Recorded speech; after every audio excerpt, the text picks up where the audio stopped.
বিশ্বনবী বলতেন আসাদুহুম ফি আমরিল্লাহি উমর, আমার দ্বীনের ব্যাপারে সবচেয়ে কঠোর ওমর।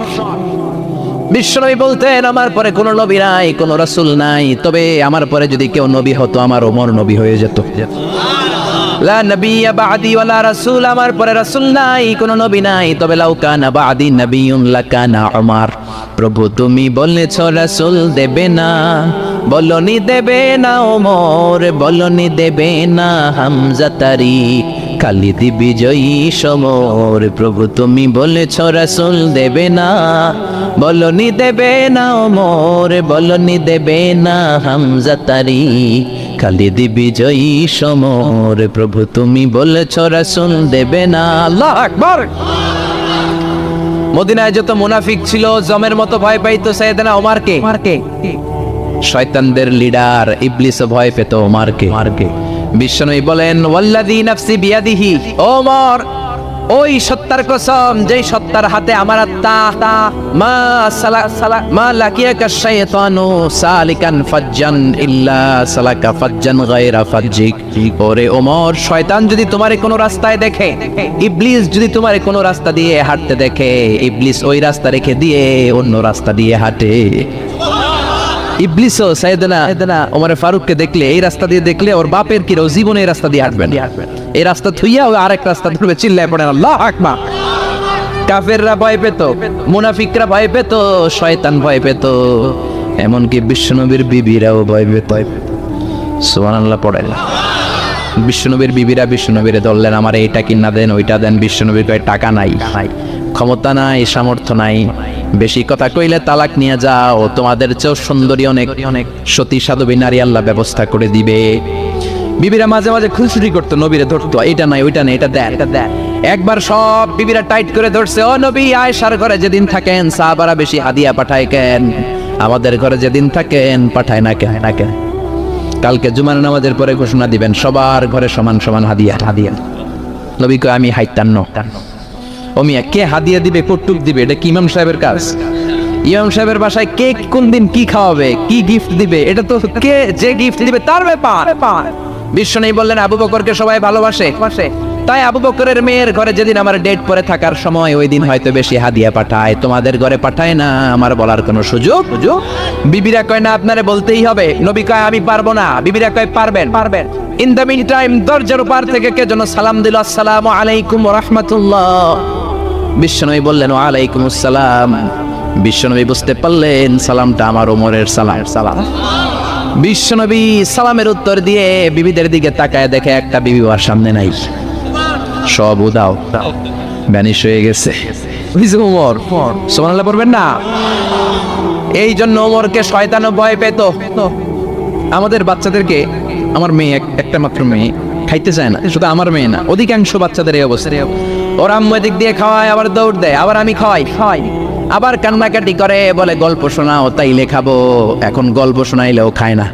বর্তমান সময়ের ছেলে মেয়েগুলো এরকম, এত জ্বালাতন করে, খেতে চায় না তো বলতে হয় বাঘ আসবে, বাঘ, সিংহ আসবে, সিংহ মামা আসবে, ঘুমাও, এগুলো আমরা বলি না? বড় দোষী এটা তার কি বলেন? বাচ্চা যদি না ঘুমায়, না খাইতে চায়, এগুলোই তো বলে। বাঘ আসবে, বিড়াল আসবে। মদিনাতে ওমরে ফারুক যখন খলিফা, মদিনার কোন বাচ্চারা যদি না খেতে চাইতো, না ঘুমাইতে চাইতো, মদিনার মায়েরা বলতো তাড়াতাড়ি ঘুমাও, ওই যে ওমর আসতেছে, ওমর। আল্লাহু আকবার। কি শাসক ছিলেন সাইয়েদনা ওমর। সবাই সমান, ওনার বিধান, ওনার রীতি সবার জন্য সমান। মদ খাওয়ার অপরাধে নিজের কলিজার টুকরা ছেলে আবু শাহমাকে 80টা বেত মেরেছে। হাদিসটা দাঈফ, তবে শিক্ষা আছে আমাদের জন্য। 80টা বেত মেরেছে।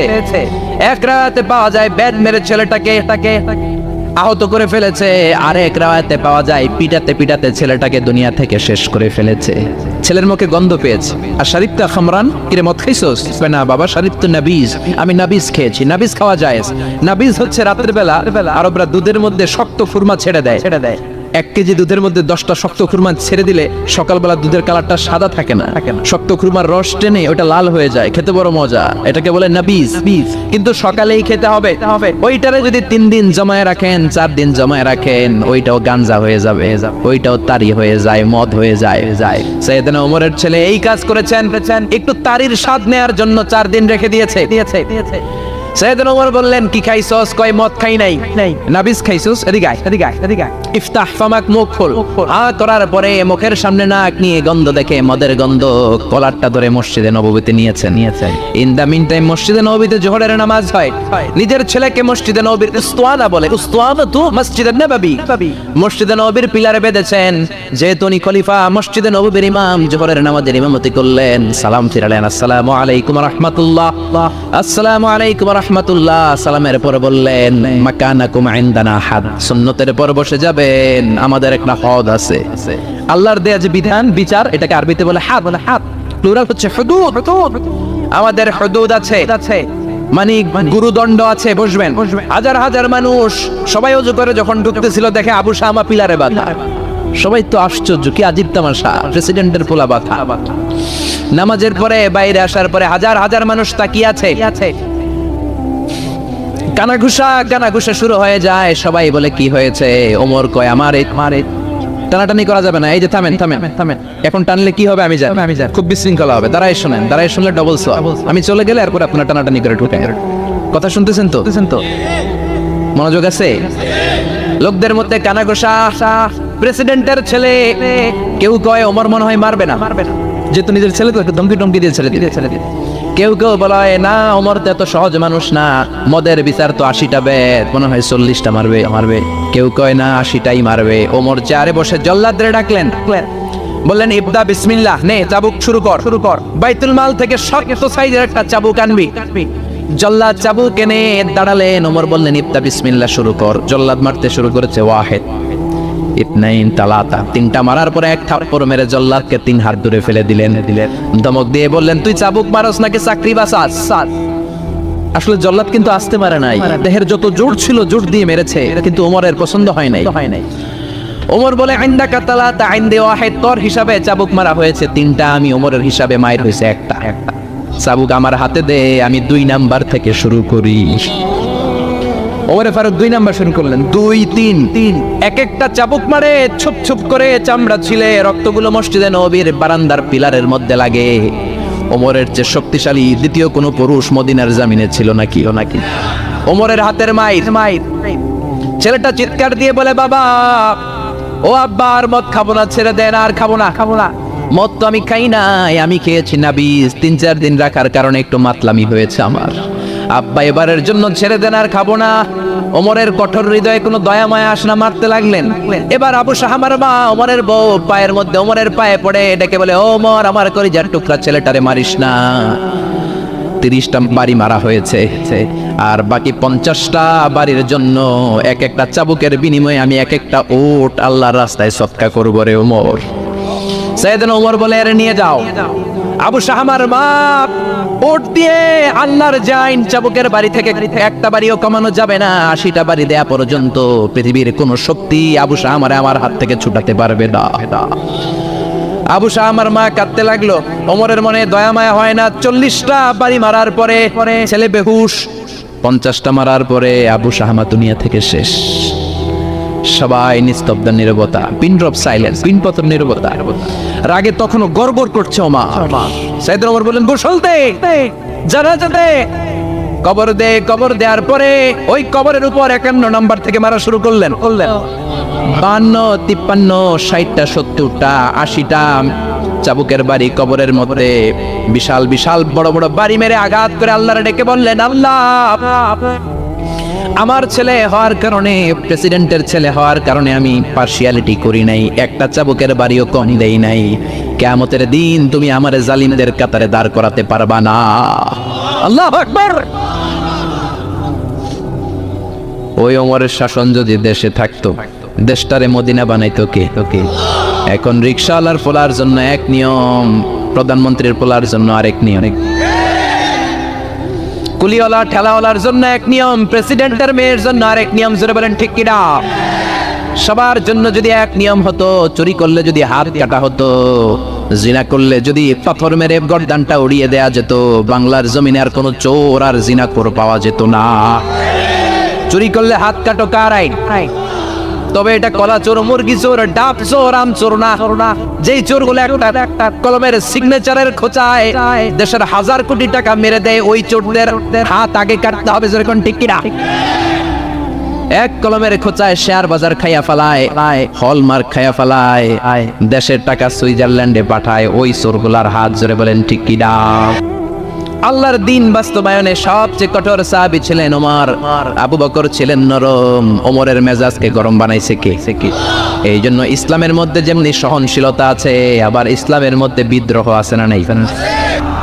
ওই রকম একটা ওমরের দরকার, আমাদের বেশি চাই না, জোরে বলেন ঠিক কিনা? দাও খোদা দাও আমায় আবার ওমর দারাজ দিল, দাও খোদা দাও আমায় আবার ওমর দারাজ দিল, দাও আলীর মতো বীর সেনানি, আলীর মতো বীর সেনানি জাগাতে নিখিল, দাও খোদা দাও আমায় আবার ওমর দারাজ দিল। সুবহানাল্লাহ পড়েন। একটা ওমর লাগবে, চিল্লায় বলেন কয়টা? ওই ওমরের অপেক্ষায় বাংলাদেশ সহ গোটা মুসলিম উম্মাহ, ঠিক কি না? একটা ওমরই যথেষ্ট। আমাদের সেন্ট্রাল লিডারশিপ নাই তো, আমাদের কি এদিকে লাথি মারলে আমরা ওইদিকে যাই, ওদিক থেকে গোতা মারলে আমরা এদিকে যাই। আমাদের রিপ্রেজেন্টেটিভ, আমাদের প্রতিনিধিত্ব করার মতো কোনো কেন্দ্রীয় লিডারশিপ নেতৃবৃন্দ গোটা বিশ্বে নাই, ঠিক কি না? আমরা সেই ওমরে ফারুকের অপেক্ষায়, আমরা সেই ইমাম আল মাহদির অপেক্ষায়। এই ওমরে ফারুক আমাদের মডেল, ঠিক কি না? থার্ড ইন পজিশন এই পুরা উম্মতের মধ্যে ওনার পজিশন নাম্বার 3। 1 নাম্বার পজিশন বিশ্বনবীর, কার? 2 নাম্বার পজিশন কার? আবু বকর। 3 নাম্বার পজিশন কার? ওমরে ফারুকের। বিশ্বনবী বলতেন লা নবিয়্যা বা'দি, লা নবিয়্যা বা'দি, আমার পরে কোনো নবী নাই।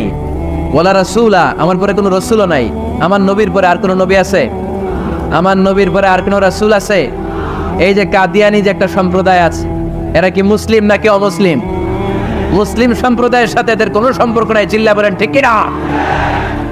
এরা যদি মুসলমান হতে চায়, আমার নবী দ্য লাস্ট মেসেঞ্জার বিশ্বনবীকে খাতামুন নবী হিসেবে সংবাদ সম্মেলন করে গোটা বিশ্বকে জানাই দিতে হবে, তারপরে তাদেরকে আমরা মুসলিম হিসেবে স্বীকৃতি দিব, চিল্লা বলেন ঠিক কি না? তা না হলে তারা কোন ধর্মের এটাকে জানাই দিতে হবে। No inferiority complex, no identity crisis. Identity ক্রাইসিসে থাকা যাবে না, আপনারা কোন ধর্মের এটা জানাই দেন। আপনারা বিশ্বনবীরও শেষ নবী মানবেন না, আবার মুসলিম বলেও নিজেদেরকে ট্যাগ লাগাতে চাইবেন। সাধারণ মুসলমানরা এটা এই ধোঁকাবাজি মানে না, চিল্লায় বলেন ঠিক কি না? আমার নবীর পরে কোনো নবী নাই, আমার রাসূলের পরে কোনো রাসূল নাই, ঠিক কি না? আল্লাহর হাবিব বলতেন লাউ কানা বা'দি নাবিয়্যুন লাকানা উমর, তবে আমার পরে যদি নবী হওয়ার যোগ্যতা কারো থাকে, আমার ওমরের ওই যোগ্যতা আছে। সুবহানাল্লাহ পড়েন। প্রভু তুমি বলেছ রাসূল দেবে না, বলনি দেবে না ওমর, বলনি দেবে না হামজা তারি, খালিদ বিজয় সমর। প্রভু তুমি বলেছ রাসূল দেবে না, বলনি দেবে না ওমর, বলনি দেবে না হামজা তারি, খালিদ বিজয় সমর। প্রভু তুমি বলেছ রাসূল দেবে না। সুবহানাল্লাহ পড়েন। এজন্য আমরা একটা ওমর চাই। কয়টা? বেশি লাগবে? নেতার মতো নেতা কয়টা লাগে? জোরে বলেন কয়টা? Enough, that's enough. ওমরে ফারুক আওয়ার সুপার হিরো। ওনার সাথে বিশ্বনবী সাল্লাল্লাহু আলাইহি ওয়াসাল্লামের মুসাহারার সম্পর্ক ছিল। ওমরে ফারুক যে বিশ্বনবীর শ্বশুর, এটা অনেকে জানেই না। ওমরে ফারুক রাদিয়াল্লাহু তাআলা আনহু বিশ্বনবীর শ্বশুর ছিলেন। এটা আজকে নতুন শুনছেন, কে কে হাত তোলেন? দেখছেন হুজুর? সঠিক বলছি না আমি? অনেকে আমরা জানি না। মাশাআল্লাহ, জানতে লজ্জা নাই, শিখতে লজ্জা নাই। লজ্জা হচ্ছে অজ্ঞতায় আর মূর্খতায়, ঠিক কি না? আমরা শিখতে রাজি আছি। যে কথা বলে আমরা তার ছাত্র। আমার আগে হুজুর কথা বলতেছিলেন, আমরা ছিলাম ছাত্র। এখন আমি কথা বলতেছি, এখন আমরা সবাই হয়ে গেছি ছাত্র, ঠিক কি না? যিনি বলেন তিনি শিক্ষক, বাকিরা আমরা ছাত্র, ঠিক কি না? 4 খলিফার 2 খলিফা, ইসলামের 4 খলিফার 2 খলিফা বিশ্বনবীর মেয়ের জামাই। আর বাকি দুই খলিফা বিশ্বনবীর শ্বশুর। সুবহানাল্লাহ পড়েন। সাইয়েদনা আলী রাদিয়াল্লাহু তাআলা আনহু, সাইয়েদনা উসমান যুন নূরাইন বিশ্বনবীর মেয়ের জামাই। উসমান রাদিয়াল্লাহু তাআলা আনহুর কাছে বিশ্বনবী দুই মেয়েকে বিয়ে দিয়েছিলেন, একজন মারা যাওয়ার পরে আরেকজন। বিশ্বনবী বলেছেন এরপরে আরেকটা থাকলে ওইটারও বিয়ে দিতা। সুবহানাল্লাহ পড়বেন না? দুইজন ছিল মেয়ের জামাই আর দুইজন ছিল শ্বশুর। সাইয়েদনা আবু বকর শ্বশুর, বিশ্বনবীর স্ত্রী আম্মা জান আয়েশা রাদিয়াল্লাহু তাআলা আনহার বাবা। বিশ্বনবীর স্ত্রী আম্মা জান হাফসা রাদিয়াল্লাহু তাআলা আনহার বাবা ছিল সাইয়েদনা ওমর ফারুক। চিল্লায় পড়ে আল্লাহু আকবার। জান্নাতের পজিশন না, সাইয়্যিদু কুহুলিল জান্নাহ। জান্নাতে যত নারীরা যাবে, নারীদের সর্দারিনী হবে সাইয়্যিদাতুনা ফাতেমা রাদিয়াল্লাহু তাআলা আনহা। এই ফরিদপুরের যত ইয়াং স্টাররা তোমরা যারা জান্নাতে যাবে, তোমাদের লিডার হবে সাইয়েদনা হাসান আর হুসাইন রাদিয়াল্লাহু তাআলা আনহুমা। আর বয়স্ক মুরব্বীরা যারা জান্নাতে ঢুকবেন, আপনাদের লিডার হবে সাইয়েদনা আবু বকর আর সাইয়েদনা ওমর ফারুক রাদিয়াল্লাহু তাআলা। সুবহানাল্লাহ পড়তে পারলেন না? ওমর ফারুক এটা সাধারণ কোনো ক্যারেক্টারিস্টিক্স নয়। ওনাকে আল্লাহ তাআলা নলেজও দিয়েছেন, আবার দিনদারিও দিয়েছেন। আমার দিনী ভাইয়েরা খেয়াল রাখবেন, কোনো আলেমের মধ্যে বা কোনো নেতার মধ্যে যদি এই দুইটার সমন্বয় আপনি পান, যে তার জ্ঞানও আছে আবার দিনদারিও আছে, he belongs the knowledge and he belongs the তাকওয়া, সে গোটা বিশ্বকে জয় করে ফেলবে। ঠিক কিনা? যার মধ্যে জ্ঞান আছে, যার মধ্যে তাকওয়া আছে, তারে কেউ থামায় রাখতে পারে? ওমর ফারুককে এই দুই নেয়ামত দিয়ে ধন্য করেছে কে? সহিহ বুখারীর বর্ণনা, বিশ্বনবী সাহাবীদের সামনে একটা স্বপ্নের কথা বলছেন। বিশ্বনবী বললেন, আমি স্বপ্নে দেখলাম আমার আঙ্গুলের ফাঁকা থেকে দুধ বের হচ্ছে, আমি তৃপ্তি সহকারে দুধ খেলাম। খাওয়ার পরে দেখলাম আঙ্গুলের মধ্যে একটু দুধ লেগে আছে। আমার আঙ্গুলে অতিরিক্ত লেগে থাকা দুধটা আমি ওমর ফারুকের মুখের মধ্যে লাগিয়ে দিলাম। সাহাবারা বললেন, ইয়া রাসূলুল্লাহ, ইয়া হাবিবাল্লাহ, মাযা আওয়ালতা বিহি, এই স্বপ্নের আপনি কি ব্যাখ্যা করলেন? আমরা তো বুঝলাম না। বিশ্বনবী বললেন, আওয়ালতু বিহি আল ইলম, আমি এই দুধ দিয়ে জ্ঞানের ব্যাখ্যা করেছি, কারণ ওমরকে আল্লাহ যেই জ্ঞান দিয়েছে গোটা বিশ্বের কাউকে এত জ্ঞান দেয় না। এজন্য স্বপ্নে যদি কেউ দেখেন যে আপনি দুধ খাচ্ছেন, তার মানে আল্লাহ তাআলা আপনার জ্ঞান বাড়ায় দিবেন। ওমর ফারুককে দুধ খেয়ে অতিরিক্ত দুধের অংশটা বিশ্বনবী আবু বকর রাদিয়াল্লাহু তাআলা আনহুর মুখে দেন নাই, সাইয়েদনা ওসমানের মুখে দেন নাই, আলী রাদিয়াল্লাহু তাআলা আনহুর মুখে দেন নাই। স্বপ্নে ওই অতিরিক্ত লেগে থাকা দুধটা বিশ্বনবী ওমর ফারুকের ঠোঁটের মধ্যে লাগিয়ে দিয়েছেন। এই হাদিস থেকে প্রমাণ হয় আল্লাহ তাআলা জ্ঞানের নেয়ামতে সাইয়েদনা ওমর ফারুককে ধন্য করেছেন। আবার বুখারীর বর্ণনা, বিশ্বনবী সাল্লাল্লাহু আলাইহি ওয়াসাল্লাম আরেকটা স্বপ্নের বর্ণনা দিচ্ছেন। তিনি বললেন, তোমাদের সবাইকে স্বপ্নে আমার সামনে দাঁড় করানো হলো। আমি দেখলাম তোমাদের কারো জুব্বা নাভি পর্যন্ত, কারো জুব্বা হাঁটু পর্যন্ত, কারো জুব্বা টাকনো পর্যন্ত। ওমর ফারুককে যখন স্বপ্নে আমার সামনে দাঁড় করিয়ে দেয়া হলো, আমি দেখলাম ওমরের জুব্বা এত লম্বা, ওমর টেনে হিচড়ে তার জুব্বা নিয়ে সামনে হেঁটে যাচ্ছে। সাহাবারা বললেন, ফামাযা আওয়ালতা বিহি ইয়া রাসূলুল্লাহ, ও আল্লাহর রাসূল, এই স্বপ্ন দিয়ে আপনি কি বোঝাতে চাইলেন? আমরা কিছু বুঝলাম না। বিশ্বনবী বললেন, আওয়ালতু বিহি আদ-দ্বীন, আমি এই হাদিসের দ্বারা দ্বীনের ব্যাখ্যা করলাম, যার জামা যত লম্বা তার দ্বীনদারি তত বেশি। সুবহানাল্লাহ, আসতে পড়েন। স্বপ্ন দেখলেন কোন সাহাবীর জুব্বা নাভি, কোন সাহাবীর হাঁটু, কারোটা টাকনু, কিন্তু ওমর ফারুকের জুব্বা এত লম্বা, তিনি তার জুব্বা টেনে হিচড়ে যাচ্ছেন। বিশ্বনবী বললেন, এটা দ্বারা আমি দ্বীন, আমি তাকওয়া, দ্বীনদারি, তাকওয়া, এটার ব্যাখ্যা করেছি। তার মানে ওমর ফারুকের তাকওয়ার সামনে সব তাকওয়া পানি হয়ে যাবে। কোন সুবহানাল্লাহ। আল্লাহ তাআলা সাইয়েদনা ওমর ফারুককে দ্বীনের জ্ঞান দিয়েছেন, তাকওয়া দিয়েছেন। যুবক ভাইরা, যাকে আল্লাহ তাআলা দ্বীনের জ্ঞান দেয়, যাকে আল্লাহ তাআলা তাকওয়ার এই গুণ দিয়ে সমৃদ্ধ করে, তার জন্য গোটা বিশ্বের সব দরজাগুলোকে ওপেন করে দেয় কে? কত বড় মুত্তাকি ছিলেন সাইয়েদনা ওমর ফারুক।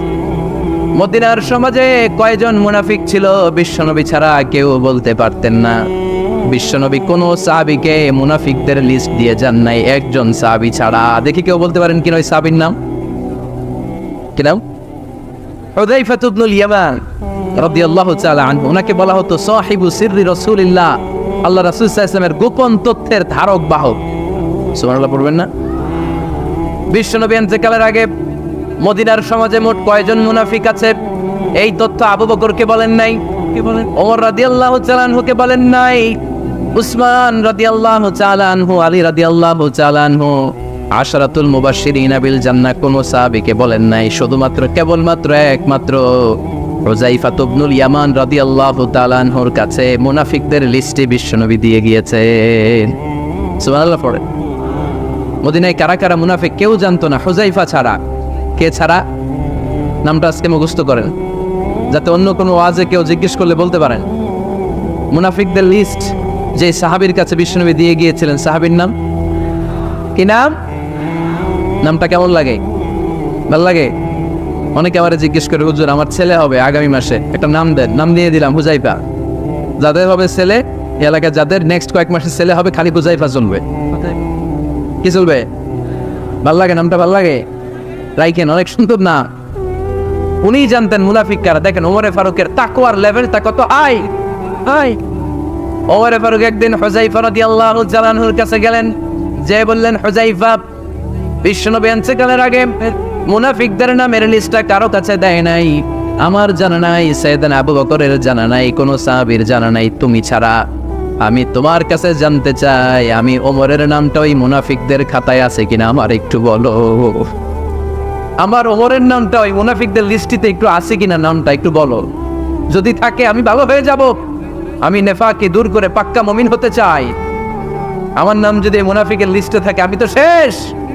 হুযায়ফা চোখের পানি ছেড়ে দিয়ে বলে, আমিরুল মুমিনিন, কেমন প্রশ্ন করলেন আপনি? আপনি বিশ্বনবীর শ্বশুর, এই উম্মতে আপনার পজিশন 3 নাম্বার। আপনারে মুনাফিকরা ভয় পায়, শয়তান আপনারে ভয় পায়। আপনি জান্নাতে সব বয়স্ক লোকদেরকে নিয়ে জান্নাতের মধ্যে আগে আগে ঢুকবেন, কেমন করে মুনাফিকদের কাতারে আপনার নাম থাকতে পারে? ওয়ার সুবহানাল্লাহ পড়ে। কি বিনয়ী, কি তাকওয়া। হুযায়ফাকে যে ধরতেন, হুযায়ফা একটু বলো না আমার নামটা মুনাফিকদের লিস্টিতে আছে কিনা। ওমরে ফারুকের যদি এই টেনশন থাকে যে আমি মুনাফিক হয়ে গেলাম কিনা, আমাদের এই টেনশন থাকার দরকার আছে না নাই? হ্যাঁ, যেন সব সময় আল্লাহর কাছে দোয়া করতে হবে, আল্লাহ তুমি নেফাকি থেকে আমাদেরকে বাঁচাও। আরো জোরে পড়েন আমিন। ওমরে ফারুক রাদিয়াল্লাহু তাআলা আনহু আমাদের সুপার হিরো, আমাদের সবাই বলেন আমাদের। উনি কত বড় সুপার হিরো শুনেন। উনি জুমার খুতবা দিচ্ছেন। কি দিচ্ছেন? মসজিদে নববীতে। খুতবার মাঝখানে হঠাৎ বললেন, ইয়া সারিয়াতুল জাবাল, ইয়া সারিয়াত ইবনে জানিমিল জাবাল। এই কথা বলেই আবার খুতবা দিতে শুরু করলেন। ওনার এই ইয়া সারিয়াত ইবনে জানিমিল জাবালের সাথে আগের কথারও কোনো মিল নাই, পরের কথারও কোনো মিল নাই। জুমার নামাজের পর মুসল্লি সাহাবারা ধরলেন, বললেন, ইয়া আমিরাল মুমিনিন। খুতবার মাঝখানে হঠাৎ করে ইয়া সারিয়াত ইবনে জানিমিল জাবাল বলে আপনি চিৎকার করলেন কেন? আপনার এই বাক্যের সাথে আপনার খুতবার আগের বাক্যের কোনো মিল নাই, আপনার খুতবার পরের বাক্যেরও কোনো মিল নাই। এই কথা আপনি কারে বললেন? কারে উদ্দেশ্য করে বললেন? এই কথার তাৎপর্য কি আমাদেরকে বুঝিয়ে বলেন। ওমরে ফারুক বললেন, আমি যখন খুতবা দিচ্ছি আমি দেখতে পেলাম ওই যে কয়েক মাস আগে আমি আমার মুসলিম সেনাবাহিনী পারস্য আক্রমণের জন্য পাঠিয়েছি বর্তমান ইরান। ইরানের ওই বিশাল এলাকাতে পারস্যে আমি আমার ব্যাটালিয়ন পাঠিয়েছি। আমি হঠাৎ করে দেখতে পেলাম আমার মুসলিম বাহিনীর সেনাপতি যুদ্ধের এক পর্যায়ে তার ডানে আছে উপত্যকা, বায়ে আছে পাহাড়। সে পাহাড়ি রাস্তা ছেড়ে দিয়ে উপত্যকার দিকে যেতে শুরু করেছে। আমি দেখতে পেলাম আমার মুসলিম বাহিনী যদি উপত্যকার দিকে ছুটে বেড়ায়, কাফির মুশরিকরা আমার মুসলিম বাহিনীকে কচুকাটা করে ফেলবে। তাই আমি এখান থেকে তাদেরকে কমান্ড দিয়ে বলেছি, ইয়া সারিয়াতাল জাবাল, উপত্যকার দিকে নয় পাহাড়ের দিকে যাও, তাহলেই তোমাদের বিজয় নিশ্চিত হয়ে যাবে। উপত্যকার দিকে যেও না, ইলাল জাবাল, ইলা সারিয়াতিল জাবাল, পাহাড়ের দিকে ছোট। সাহাবারা অবাক। ঘটনা কি? উনি বসে আছেন মদিনায় মসজিদে নববীর মিম্বারে দাঁড়িয়ে। উনি যদি ইয়া সারিয়াতাল জাবাল বলে, এটা কি ইরানে যাবে নাকি? ও মিয়া, তখনকার সময়ে বর্তমানের মতো মোবাইল ছিল নাকি? ইন্টারনেট ছিল নাকি? কিছু ছিল? খালি মুখে আমি যদি বলি ইয়া সারিয়াতাল জাবাল, এটা ইরানে যাবে, ইন্ডিয়ায় যাবে, ঢাকায় তো যাবেন, ফরিদপুর শহরেই তো বসবে না, ঠিক কিনা?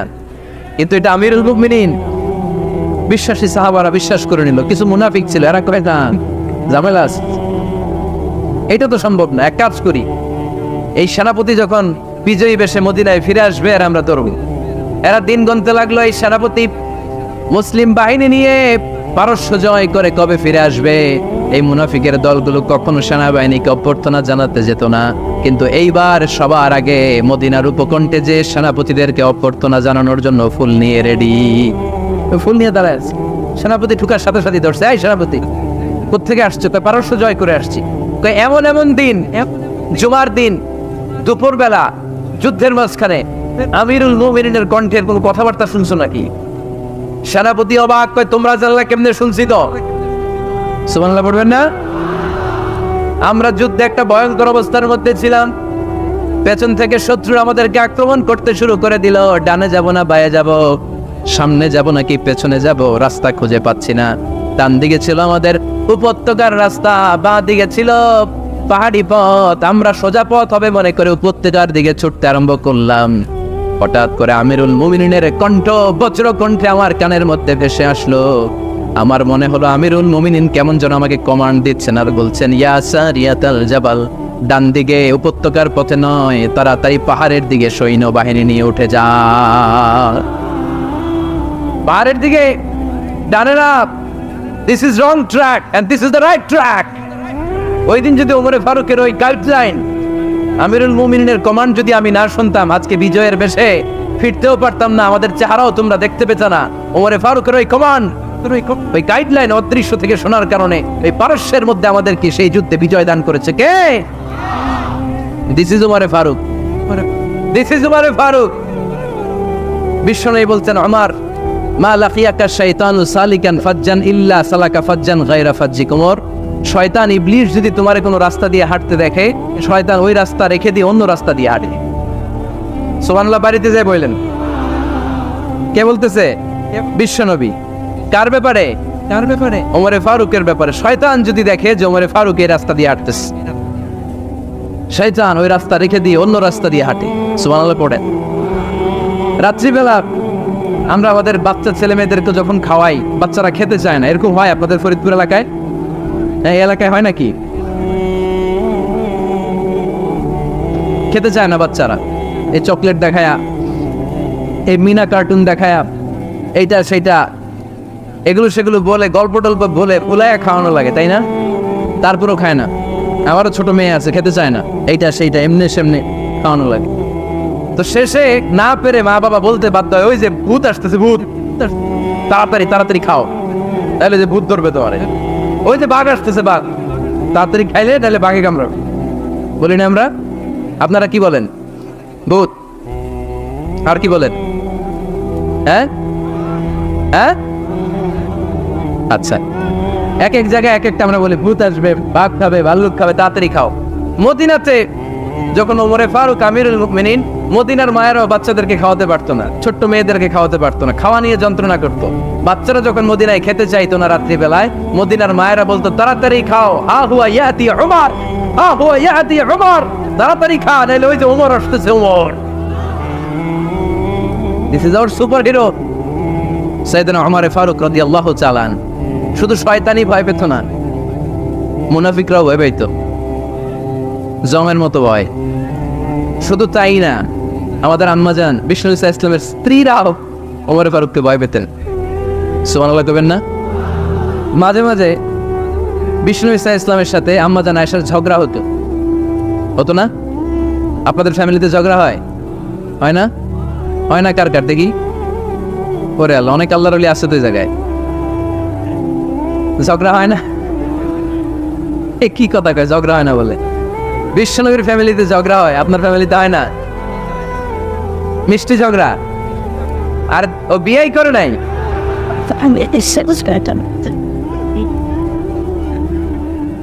ঝগড়া তো হবেই। দাম্পত্য জীবনের মজাটাই তো এখানে, কখনো ঝগড়া, কখনো আনন্দ, একটু বৃষ্টি, একটু রোদ, একটু হাসি, একটু কান্না, ভালো লাগা, ভালোবাসা শেয়ার করে নেয়া, মিলেমিশে একাকার হয়ে যাও, ঠিক কিনা? তো আল্লাহর হাবিব সাল্লাল্লাহু আলাইহি ওয়াসাল্লামের সাথে আম্মাজান আয়েশার ঝগড়া হতো। তো একদিন ঝগড়া হয়ে দুইজন রেগে আছে, খবরদার দুইজন রেগে থাকবেন না, আবার একজন রাখলে আরেকজন থেমে যাবেন, কারণ এই ছোট্ট ঝগড়া থেকে এটা অনেক সময় বিচ্ছেদের দিকে গড়ায়। আমার প্রিয় ফরিদপুরবাসী, ভাবি রেগে গেলে আপনি রাইগেন না ওই দিন, আপনি একটু ঠান্ডা থাকেন। আবার আপনি রেগে গেলে আমার মাইকের আওয়াজ যদি ভাবিরা শুনেন, আপনারা রেগে যায় না, একটু ঠান্ডা থাকবে। দুইজনে রেগে গেলে তো তৃতীয় বিশ্বযুদ্ধ শুরু হবে, তাই না? একজন রেগে গেলে আরেকজন ঠান্ডা। কারণ এই সামান্য ঝগড়া থেকে ইগোর কারণে এটা বিচ্ছেদ আর ডিভোর্স পর্যন্ত গড়ায়। আর শয়তান এখানে উস্কানি দেয়, কারণ ইমানদারদের ফ্যামিলি ভাঙতে পারলে শয়তান সবচেয়ে বড় খুশি হয়। আর ইমানদারদের ফ্যামিলি টিকে থাকলে খুশি হয়ে যায় কে? আম্মা জান আয়েশা রাদিয়াল্লাহু তাআলা আনহার সাথে বিষ্ণু ইসা ইসলামের ঝগড়া হতো মাঝে মাঝে। একবার ঝগড়া হলো, বিষ্ণু ইসা ইসলামও রাগ, আম্মা জান আয়েশাও রাগ। বিষ্ণু বললেন, আয়েশা ঝগড়া করে আর কতক্ষণ থাকবো, আসো মিটমাট করি। আয়েশা রাদিয়াল্লাহু বললেন, ঠিক আছে মিটমাট করবো। তো বিষ্ণু ইসা ইসলাম বললেন, মিটমাটের জন্য কারে ডাকবো? ওমর রে ডাকি। কয় না, ওমর রে না, ওমর গালিজ, ওমর অনেক রাগে, আমার ডর লাগে। কয় তাহলে তোমার আব্বারে ডাকি। কয় ডাকেন। কি খুশি, মেয়েদের মধ্যে অভ্যাসটা আছে না নাই? তাহলে তোমার আব্বারে ডাকি, ডাকেন। ডেকে নিয়ে আসা হলো। আবু বকর রাদিয়াল্লাহু তাআলা আনহু দাঁড়ালেন, আম্মা জান আয়েশা দাঁড়ালেন, বিশ্বনবীও দাঁড়ালেন। বিশ্বনবী বললেন, আয়েশা তোমার আব্বা আসছে, এবার ঘটনা খুলে বলার পালা, তুমি বলবা নাকি আমি বলবো? আম্মা জান আয়েশা বললেন, আপনি বলেন, তবে ওয়ালা তাকুল ইল্লা হাক্কান, যেটা ঘটছে ওইটাই বললেন, মিথ্যা কথা কইেন না। আবু বকর রাদিয়াল্লাহু তাআলা রেগে মেগে আগুন, কি এই কথা তুমি কেমন করে বলো? বিশ্বনবী কি মিথ্যা কথা কখনো বলবে? রেগে মেগে দিলেন মেয়ের গালে এক চড়।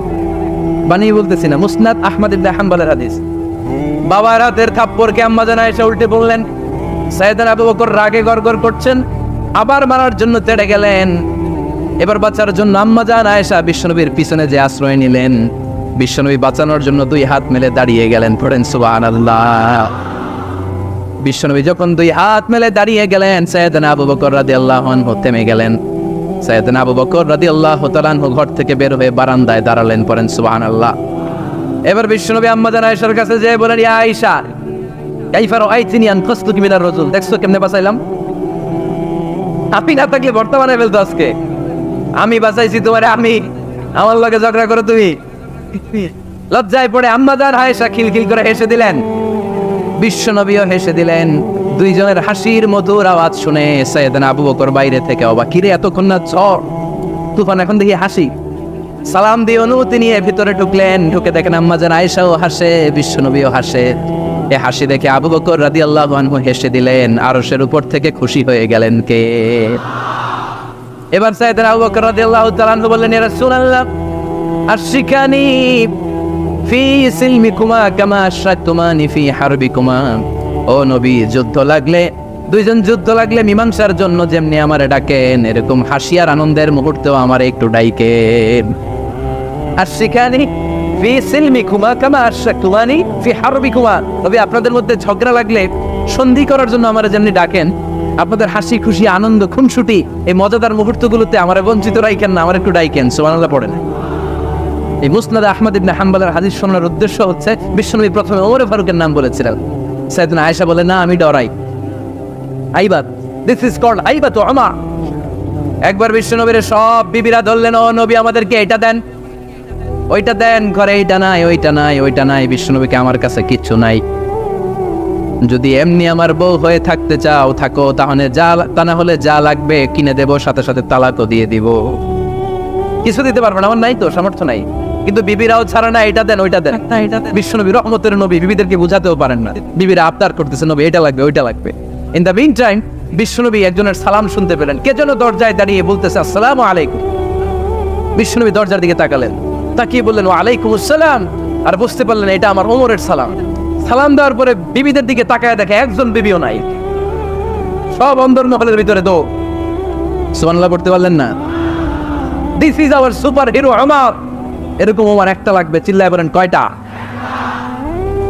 একটা ওমর গোটা বিশ্বকে সোজা করে দিবে। একটা ওমর সবল আর দুর্বলের সব পার্থক্য দূর করে দিবে। মাজলুমের উপর জালিমের অত্যাচারের অবসান ঘটায় দিবে। গোটা বিশ্বটাকে সাম্য, মৈত্রী, ভালোবাসার ইনসাফ দিয়ে পরিপূর্ণ করে দিবে। সেই ওমরের অপেক্ষায় আমরা। নিজের ছেলেকে 80টা বেত মেরেছেন। কয়টা? 80টা বেত মেরেছে। এই ব্যাপারে অনেকগুলো বর্ণনা পাওয়া যায়। সবচেয়ে সহিহ বর্ণনা হচ্ছে মুয়াত্তা ইমাম মালিকের বর্ণনা। ওমরে ফারুক রাদিয়াল্লাহু তাআলা আনহুর ছেলে আব্দুর রহমান মারুফুন বিআবি শাহমা ছিলেন মিশরে, ওখানে নাবিজ খেয়েছিলেন। নাবিজ হচ্ছে আরব দেশের লোকেরা দুধের মধ্যে শক্ত খুরমা রাত্রেবেলা ঢেলে দিত, ঢেলে দিলে সারা রাত ওই খুরমার রসটা দুধের সাথে মিশে দুধটা লাল হয়ে যেত, এটারে সকালবেলা খেত, খুব সুস্বাদু, এটাকে বলে নাবিজ। কিন্তু এটা রাতে ভিজাইলে সকালেই খাইতে হয়, রেখে দিলে আবার একটু সমস্যা হয়, এটা অনেকটা তারির মতো হয়ে যায়, মাতলামি চলে আসে। তো ওমরে ফারুকের ছেলে নাবিজ খেয়েছেন, মদ খাননি, নাবিজ। কিন্তু নাবিজ খাওয়াতে সাকরান চলে এসেছে। সাকরান চলে আসাতে এটা যখন প্রমাণিত হয়েছে, আমর ইবনে আস রাদিয়াল্লাহু তাআলা আনহু নাকি 80 বেত মেরেছে মিশরে। কয় বেত? নিয়ম হচ্ছে সবার সামনে, কিন্তু সবার সামনে না মেরে একটু গোপনে মেরেছে। এই তথ্য যখন ওমরে ফারুকের কাছে এসেছে, উনি বললেন না, মারতে হবে সবার সামনে, আলাদা মারলা কেন? ও মদিনায় ফিরে আসলে আমি আবার 80টা মারব। মদিনায় ফিরে আসার পরে সাইয়েদনা ওমরে ফারুক ওই আগের 80টারে আর ধরেন নাই, নিজ হাতে আবার 80টা বেত মেরেছেন। এই বেত মারার 1 মাস পরে এই আবু শাহমা ইন্তেকাল করেছে। অনেক ঐতিহাসিক বলে এই বেতের আঘাতে মরেছে, কেউ কেউ বলেছে নিজের রোগের কারণে মরেছে। কিন্তু দিস ইজ দ্য ইনসাফ সিস্টেম অফ আমা। নিজের ছেলে বলে ছেড়ে দেয় নাই, এখন নিজের ছেলে হইলে 7 খুন মাফ, না তার ছেলে হইলে 10 খুন মাফ, এলাকার মরণের ছেলে হইলে 10 খুন মাফ। নো পার্সিয়ালিটি ইন ইসলাম, ইসলামে পার্সিয়ালিটি নাই। আপনি নেতার ছেলে হন, আপনি বিজনেস ম্যাগনেটের ছেলে হন, আপনি যেই হন না কেন, ইসলামের দৃষ্টিতে সবাই সমান। চিল্লায় বলেন ঠিক কিনা? বনু মখজুমিয়া গোত্রের এক নারী চুরিতে ধরা পড়ল। সাহাবারা বললেন, নবী, মদিনার সবচেয়ে ভেরি প্রেস্টিজিয়াস এন্ড ডিগনিফাইড ফ্যামিলির মেয়ে, আপনি হাত কাটেন না, কারণ ইসলামের নিয়ম চুরি করলে কি কেটে দাও? বিষ্ণু বললেন, বলো কি? হাত না কাটার জন্য তোমরা আমাকে রেকমেন্ড করছো? এটা আল্লাহর আইন, পৃথিবীর কেউ রেকমেন্ড করলো শোনার ক্ষমতা আমার নাই, কারণ আইনটা দিয়েছে কে? লাউ কানাত ফাতিমাতু বিনতি মুহাম্মাদিন সারাকাত লাকাতা মুহাম্মাদুন ইয়াদাহা। আরে বনু মাকসুমিয়া মেয়ে তো দূরের কথা, আমার কলিজার টুকরা ফাতেমাও যদি আজ চুরিতে ধরা পড়তো, তার হাত কেটে দিতে আমি 1 মিনিটও দেরি করতাম না। দিস ইজ ইসলাম। এই হচ্ছে ওমরে ফারুকের মানাকিব। এরকম ওমরে ফারুক কয়টা লাগবে? আওয়াজ করে বলতে হবে, কয়টা লাগবে? একটা লাগবে। এই সাইয়েদনা ওমরে ফারুক মদিনার প্রথম চিফ জাস্টিস ছিলেন। সর্বপ্রথম ওনার পরামর্শে সাইয়েদনা আবু বকর রাদিয়াল্লাহু তাআলা আনহু কোরআনকে সংকলন করেছেন। আমরা এই যে কোরআন পড়ি 30 পারা, এমদাদিয়া লাইব্রেরির 114টা সূরা, কত সুন্দর সন্নিবেশ করা হয়েছে, এখানে সাজানো হয়েছে। আল্লাহর হাবিব সাল্লাল্লাহু আলাইহি ওয়াসাল্লামের সময় কি এরকম কোরআন ছিল নাকি? ছিল? খেজুর পাতার মধ্যে, গাছের বাকলের মধ্যে, ওটের বড় হাড্ডির মধ্যে আর পাথরের মধ্যে খোদাই করা কোরআন ছিল। সাইয়েদনা আবু বকরের সময় রাদিয়াল্লাহু তাআলা আনহুর সময় যুদ্ধ হলো, 70 জন হাফেজ সাহাবী ইন্তেকাল করলেন। সাইয়েদনা আবু বকর রাদিয়াল্লাহু তাআলা আনহুকে ডেকে ওমরে ফারুক বললেন, ও আবু বকর, এইভাবে হাফেজে কোরআন সাহাবীরা যদি দুনিয়া থেকে বিদায় হয়ে যায়, আল্লাহর কোরআনও তো বিদায় হয়ে যাবে। আমার পরামর্শ হলো আপনি সব বয়োজ্যেষ্ঠ সাহাবীদেরকে একসাথে করে কোরআনের সব কাগজগুলোকে একসাথে করে একটা নির্ধারিত কপির মধ্যে কোরআনকে সংকলন করে ফেলেন। সাইয়েদনা আবু বকর বললেন, যেটা আমার নবী করে না, এটা আমি কেমনে করি? কিন্তু ওমরে ফারুক নাচরবান্দা বলে না, এটা করলে কোনো খারাপ হবে না, ভালোই হবে। মুসলিম উম্মার জন্য এক জায়গায় কোরআন সন্নিবেশিত থাকবে, আপনি করেন। সাইয়েদনা আবু বকর রাজি হয় না, ওমরে ফারুকও ছাড়ে না। ওমরে ফারুক বলতে বলতে বলতে বলতে এমন ভাবে সাইয়েদনা আবু বকর রাদিয়াল্লাহু তাআলা আনহুকে ধরলেন, সব শেষে সাইয়েদনা আবু বকর ওমরে ফারুকের কথায় কোরআন সংকলনে রাজি হয়ে গেলেন। পড়েন সুবহানাল্লাহ।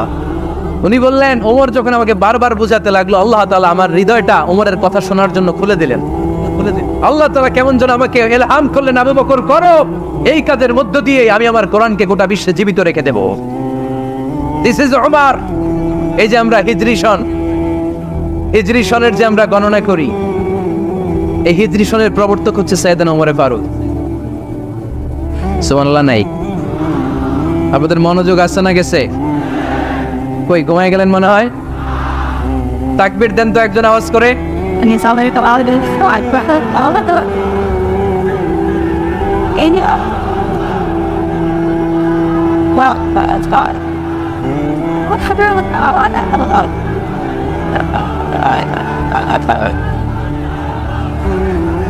মাশাআল্লাহ, মাশাআল্লাহ। বসেন বসেন। এখনই শেষ করে দেব কিছু সময়ের মধ্যে। আমরা একসাথে বিদায় নেব ইনশাআল্লাহ। ওঠা বসা করবেন না, ওঠা বসা করবেন না, বসেন। সাইয়েদনা ওমর ফারুক এই হিজরি সনের গণনা শুরু করেছে। সাহাবারা বলল, আমিরুল মুমিনিন, খ্রিস্টানদের ঈসাই সন আছে, আমাদের মুসলমানদের কোনো সন নাই। আমাদের একটা সন থাকলে আমাদের জিজিয়া নিতে, আমাদের যাকাতের টাকা উত্তোলন করতে অনেক সুবিধা হবে। ওমর ফারুক বললেন, তাহলে কোন সালকে হিজরি, কোন সালকে মুসলিম সাল হিসেবে আমরা ঘোষণা দিতে পারি? একজন বলল, আমার নবী যেই সালে জন্মগ্রহণ করেছেন ওই সালে। ওমর ফারুক বললেন, না, আমার নবীর জন্ম আমাদের জন্য খুশির দিন, কিন্তু এটা আমাদের জন্য প্রেরণা নয়। প্রেরণা নবীর কাজে, ঠিক কিনা? আরো কিছু সাহাবারা বলল, তাহলে যেই সালে আমার নবী ইন্তেকাল করেছে ওইটারে প্রথম সাল ধরেন। ওমর ফারুক বললেন, না, যেদিন তিনি ইন্তেকাল করেছেন এটা আমাদের দুঃখের দিন, এটা আমাদের প্রেরণা নয়। আমাদের প্রেরণা হচ্ছে বিশ্বনবীর ত্যাগ, তিতিক্ষা আর কাজের মধ্য দিয়ে। জোরে কোন ঠিক কিনা?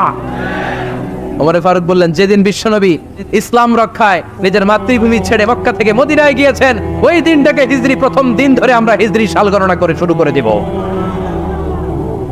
ওইটাই হচ্ছে হিজরি সন। সেখান থেকে হিজরি সনের প্রবর্তন করেছেন সাইয়েদনা ওমর ফারুক রাদিয়াল্লাহু তাআলা আনহু। এই যে স্টেট গভর্নমেন্ট, এই যে প্রিজন, জেলখানা, ক্যান্টনমেন্ট, সচিবালয়, গণভবন, বঙ্গভবন, মুক্তিযোদ্ধাদের ভাতা, রাষ্ট্রীয় ভাতা, এই সব নিয়ন্ত্রণ সাইয়েদনা ওমর ফারুক তার রাষ্ট্রীয় আমলে তিনি নিজে করেছেন। চিল্লায় পড়েন আল্লাহু আকবার। আল্লাহ বললেন, ও ফেরেশতা কুল সবাই আমার আদেশ মোতাবেক আদমকে সেজদা করো। সবাই সেজদা করলো, একজন ছাড়া, সে কে?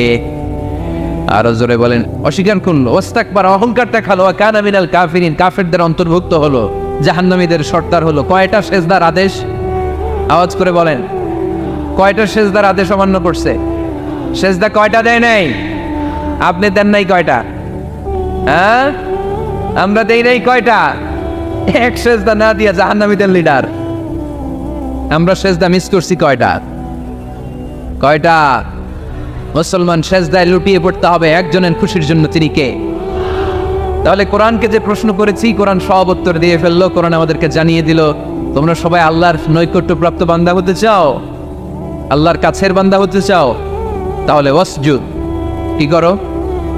সবাই বলে নাই, আওয়াজ করে বলো মুসলমান, ওয়াসজুদ মানে কি? সেজদা করো। সেজদা করলে আল্লাহর কাছে যাওয়া যায়। মনের যত জ্বালা যন্ত্রণা দুঃখ ব্যথা আপনি সেজদায় পড়ে আল্লাহরে বলেন। কোনো ভায়া লাগবে না, কোনো মিডিয়া লাগে না, কোনো সিরিয়াল লাগে না, কোনো অ্যাপয়েন্টমেন্ট লাগে না, ডাকতে দেরি, ডাকে সাড়া দিতে দেরি হয় না। তাহলে কোরআনের আলোকে আজকে আমরা জেনে গেলাম আল্লাহর কাছে যেতে হলে সেজদায় লুটিয়ে পড়তে হয়। এবার আমরা সুন্নাহর আলোকে জানার চেষ্টা করব কি করে আল্লাহর কাছে যেতে হয়। শুনবেন? কষ্ট হচ্ছে নাকি আপনাদের?